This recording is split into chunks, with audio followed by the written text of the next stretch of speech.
School of ম্যাথের আজকের এই পর্বে তোমাদের স্বাগতম। আশা করি তোমরা সবাই ভালো আছো।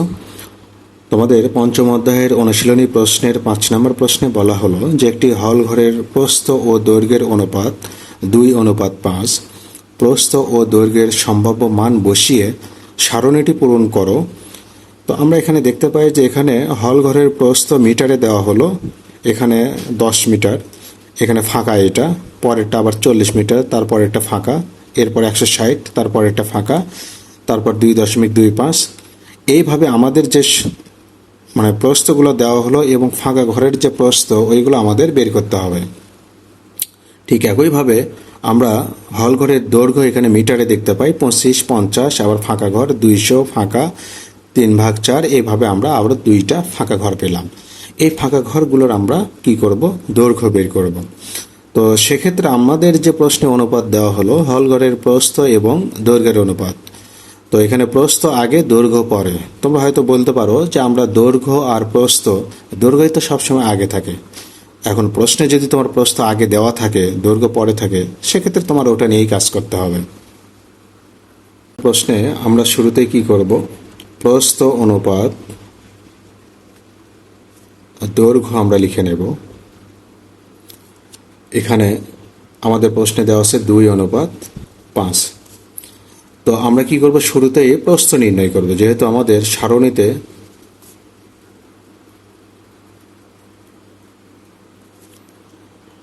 আমাদের যেহেতু প্রস্থ আগে দেওয়া আছে, আমরা আগে প্রস্থ বের করব। তো এখানে আমরা দেখতে পাই যে আসলে আমাদের দ্বিতীয় যে ঘর, ফাঁকা ঘর, এখানে প্রস্থ আমাদের বের করতে হবে। এখানে দৈর্ঘ্য হলো তোমার কত, 50 মিটার। তো আমরা দ্বিতীয় ঘরের জন্য যে কাজটি করব, আমরা লিখব প্রস্থ এখানে লিখব, আর এখানে দৈর্ঘ্য আমাদের 50, তাহলে এখানে 2:5। আমরা কিন্তু এখানে যে অনুপাত দেখতে পাই, এটা কিন্তু আমরা ভগ্নাংশ আকারে লিখতে পারি। ভগ্নাংশ আকারে লিখব, তাহলে 2 এখানে 5। এখন আমরা যদি আড়াআড়ি গুণ করি, তাহলে প্রস্থের সঙ্গে আমরা 5 গুণ আকারে লিখতে পারি। এটাকে বলা হয় আর গুণন বা আড়াআড়ি গুণ। আর এখানে 50 গুণন 2। আমরা যদি প্রস্থ রেখে দেই, যেহেতু এখানে 5 এখানে গুণ আকারে আছে, তাহলে শুধু প্রস্থ সমান আমরা লিখতে পারি। তাহলে 50 গুণন 2, এই 5 এখানে এসে ভাগ হয়ে যাবে। 5 দিয়ে যদি আমরা কেটে দেই, 5 10 50। সেক্ষেত্রে আমরা এখানে প্রস্থ পেলাম, প্রস্থ আমাদের কত, আমরা 10 দুগুণ 20 মিটার পেলাম। এটা আমরা প্রস্থ পেলাম। এখানে আমরা প্রস্থের ফাঁকা ঘর পেলাম, দৈর্ঘ্য এখানে 200 পেলাম। তো সেক্ষেত্রে আমরা আবার এখানে লিখব, আবার প্রস্থ অনুপাত দৈর্ঘ্য, আমাদের প্রশ্নে যেটা দেওয়া আছে আমরা সেটা লিখে নেব। তো এখানে প্রস্থ অনুপাত দৈর্ঘ্য আমাদের এখানে কত দেওয়া আছে, আমরা এখানে দেখতে পাই 200। তাহলে আমরা 200 লিখব, 2:5। আমরা এবার কি করব, ভগ্নাংশ আকারে লিখব। এখানে 2/5। আমরা যদি আর গুণন করি, তাহলে প্রস্থ গুণন 5, প্রস্থ গুণন 5 সমান 200 গুণন 2। এখন প্রস্থকে আমরা রেখে দেব, তাহলে 200 গুণন 2 ভাগ হবে 5। 5 দিয়ে যদি আমরা এটা কেটে দিই, 4 5 20, মানে এখানে 40 পাবো। তো সেক্ষেত্রে আমাদের প্রস্থ আসবে 40 গুণন 2 মানে কি 80, এত মিটার।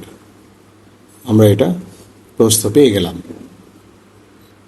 তাহলে আমরা এই ঘরের প্রস্থ পেলাম, এটাও পেলাম। এবার আমরা এই ঘরের প্রস্থ বের করব। আমরা এখানে দৈর্ঘ্য দেখতে পাই 4/3। তো সেক্ষেত্রে আমরা এখানে প্রস্থ কত পাবো, তো আমরা তাহলে লিখে নেব, আবার প্রস্থ অনুপাত দৈর্ঘ্য আমরা লিখব 2:5। তাহলে প্রস্থ অনুপাত দৈর্ঘ্য আমাদের কত দেওয়া আছে, 4/3 অনুপাত, আমরা এটা নিলাম। এবার প্রস্থ ভাগ আমরা লিখব 4/3 এখানে এইভাবে ভগ্নাংশ আকারে লিখব। এবার আমরা আর গুণন করব, প্রস্থ গুণন 5 সমান 4/3 গুণন 2, বা প্রস্থ সমান আমরা লিখতে পারি, তাহলে 5 এখানে কি হয়ে যাবে, 3-এর সঙ্গে আমরা 2 গুণ দেব, 3 গুণন 2, আর এখানে এই 4-এর সঙ্গে 5 গুণ হয়ে যাবে, মানে এটা ভাগ হয়ে যাবে। ভাগ হওয়ার অর্থ হলে 4-এর সঙ্গে গুণ হয়ে যাওয়া। আমরা এটা কেটে দেব, 2 × 4, সেক্ষেত্রে আমরা এখানে পাই, কাটাকাটি করলাম, এখানে আমরা পাই উপরে থাকবে 3 আর নিচে আমরা 5 × 10 এত মিটার। এটা পেলাম আমরা প্রস্থ। তো আমরা 3টা প্রস্থ পেয়ে গেলাম, এই ঘরের পেলাম, এটা পেলাম, এটা পেলাম। এবার আমরা কি করব, দৈর্ঘ্য বের করব। তো আমাদের এখানে এই দৈর্ঘ্য, এই ঘরের দৈর্ঘ্য বের করব, এটার দৈর্ঘ্য বের করব, শেষের 2টা ঘরের দৈর্ঘ্য আমরা বের করব। তো সেক্ষেত্রে আমরা আগের নিয়মে লিখে নেব,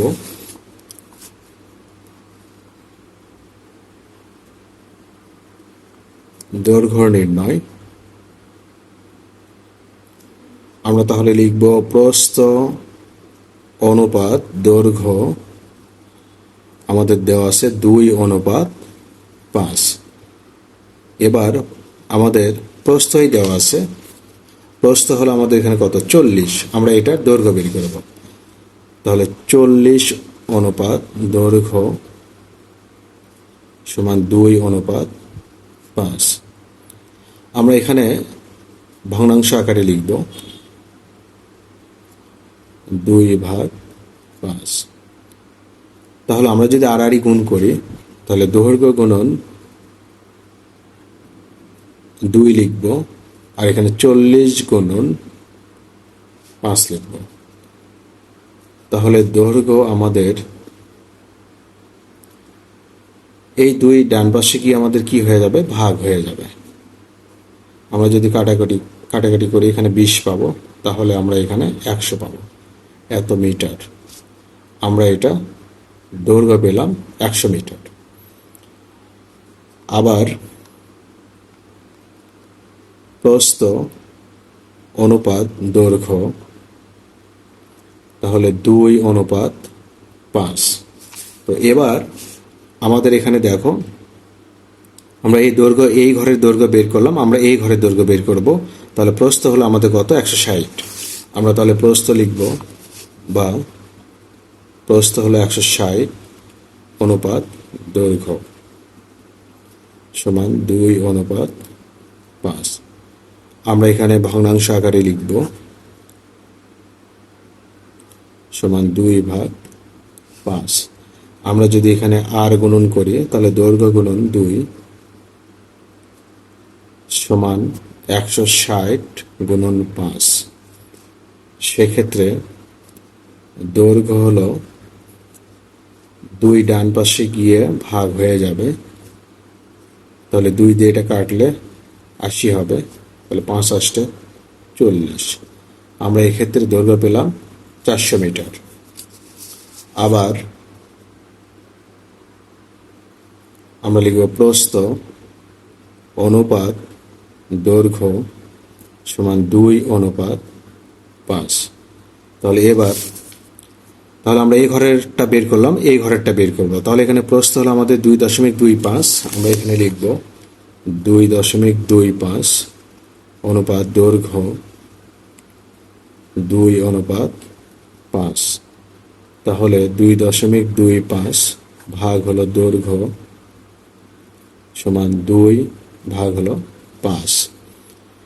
আমরা যদি আড়াআড়ি গুণ করি, তাহলে দৈর্ঘ্য গুণন 2 সমান 2.25 গুণন 5, বা দৈর্ঘ্য, তাহলে আমরা 2.25 গুণন 5 ভাগ আমরা 2 লিখব। এখন কথা হলো, আমরা যদি এটা 5 দিয়ে এটাকে গুণ দেই, গুণ দিয়ে 2-তে ভাগ দেই, তাহলে এখানে 5 দিয়ে গুণ দিয়ে 2-তে ভাগ দিলে আমরা কত পাবো, 5.625 এত মিটার। এটা আমরা পেলাম, দৈর্ঘ্য হলো এত মিটার। আমাদের সর্বশেষ এই ঘরের আমরা দৈর্ঘ্য বের করব। প্রস্থ হলো আমাদের 15 সমস্ত 5/3 আমরা এখানে প্রস্থ পেলাম। তো আমরা এখানে তাহলে লিখে নেব প্রস্থ অনুপাত দৈর্ঘ্য সমান 2:5। প্রস্থ হলো আমাদের 15 সমস্ত 5/3 অনুপাত দৈর্ঘ্য হলো আমাদের বের করতে হবে, তাহলে 2:5। আমরা তাহলে এটা 5 15 75 আর 3 হলো 78 ভাগ হলো 5। আচ্ছা, যেহেতু আমরা ভগ্নাংশে যাব সেক্ষেত্রে আমরা এটা লবে থাকবে আর হরে আসবে দৈর্ঘ্য, আমরা একবারই সাজায় নিলাম সমান 2/5। এখন দৈর্ঘ্যতে 2 গুণ হয়ে যাবে, তাহলে দৈর্ঘ্য গুণন 2 সমান এই 78/5 গুণন আমাদের আসবে 5। এখন দৈর্ঘ্য সমান, তাহলে এখানে এই 5 কেটে যাবে, তাহলে থাকবে উপরে 78 আর এই 2 এখানে এসে ভাগ হয়ে যাবে। এখন আমরা যদি ভাগ দেই, কাটাকাটি করি, তাহলে 3 দুগুণ 6, 9 দুগুণ 18, সেক্ষেত্রে আমরা এখানে পাবো 39 এত মিটার। তাহলে এই সারণীর আমরা দৈর্ঘ্য এবং প্রস্থগুলো পেয়ে গেলাম।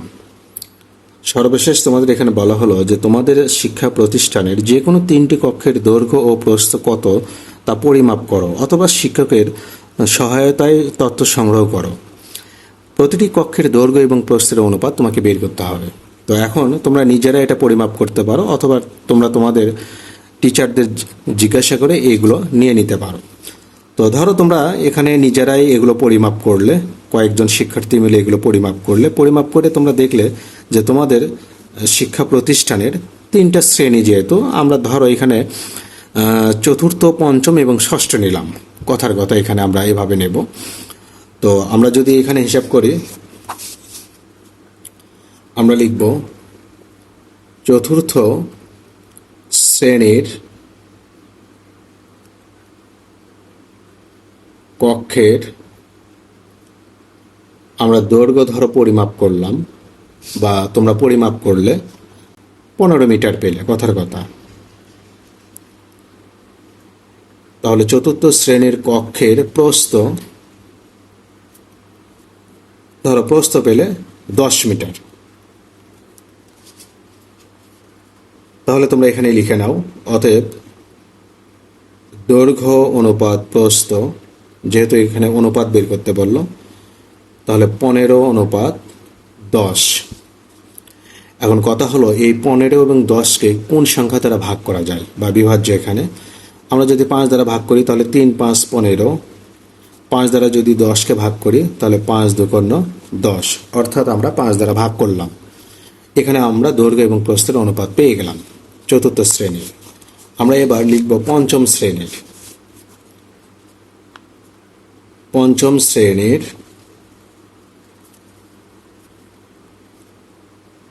কক্ষের দৈর্ঘ্য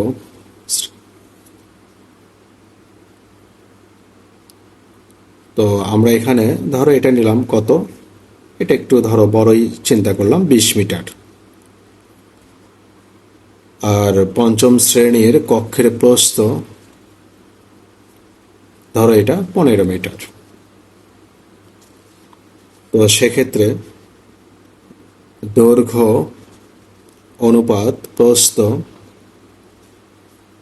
20:5, তাহলে এখানে আসবে, এখানেও দেখো আমরা ভাগ দেব, 5 দিয়ে যদি ভাগ দেই তাহলে 4 5 20, আর এখানে হবে 3 5 15। তাহলে 5 দ্বারা 20কে ভাগ করলাম, 5 দ্বারা 15কেও ভাগ করলাম, করে আমরা এটা 4:3 পেয়ে গেলাম। এবার আমরা নেব ধরো ষষ্ঠ